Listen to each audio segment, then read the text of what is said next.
with that frustration, we had everyone sort of 1 to 17 try and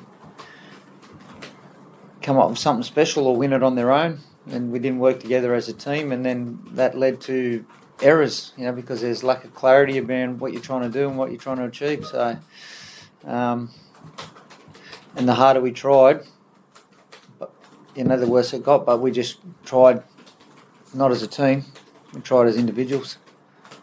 What was it that frustrated you from their point of view? Was it the ruck speed? Well, he's done a good job of getting numbers in and slowing it down, but we got our fair share of penalties on the back of it. But, I think we've got to learn to control our emotions and not worry about the things that aren't in our control. And whether, we win or play the ball, and if you've got to, we're taking steps to go backwards to try and play the ball because they're all in the ruck. But it's, good luck to them. That was obviously their tactic, and it frustrated us, and it worked. And we've got to learn to deal with that better. Does that frustrate you, because we've seen times this season where you've not allowed that to happen? Does it feel like a bit of a step back in that respect? I don't know. We didn't deserve to win that game. They outplayed us.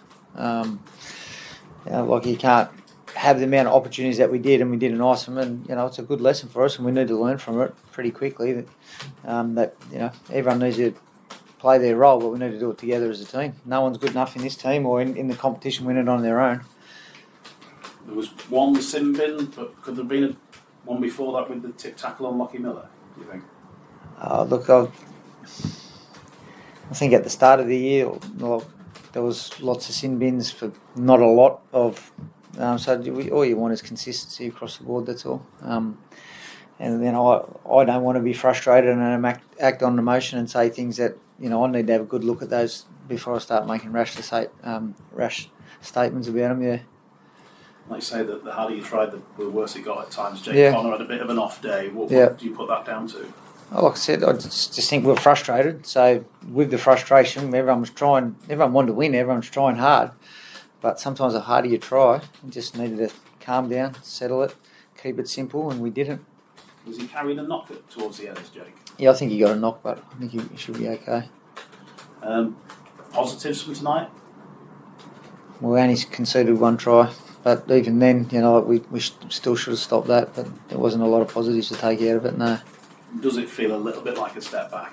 Well, it's not a step back, it's just a lesson for us. It's one game. If you're doing that, 2-3 weeks in a row, it's a step back. It's not a step back, it's just a lesson. We need to learn from it. And rather get those lessons now than when it really matters. How's Mick?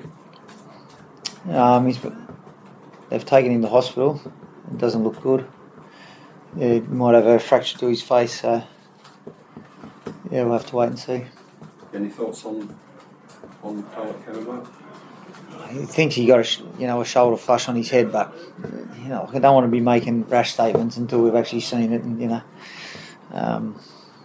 but yeah, he feels like there was contact on it. Well, there has to be some sort of force on his head for him to have a fracture. So, just how it happened, I don't know. Is he? I mean, how is he? Sounds pretty nasty. Yeah, no, he's pretty beat up. He's on the gas, but they'll get him up to hospital and get him looked at and see where they go to from there.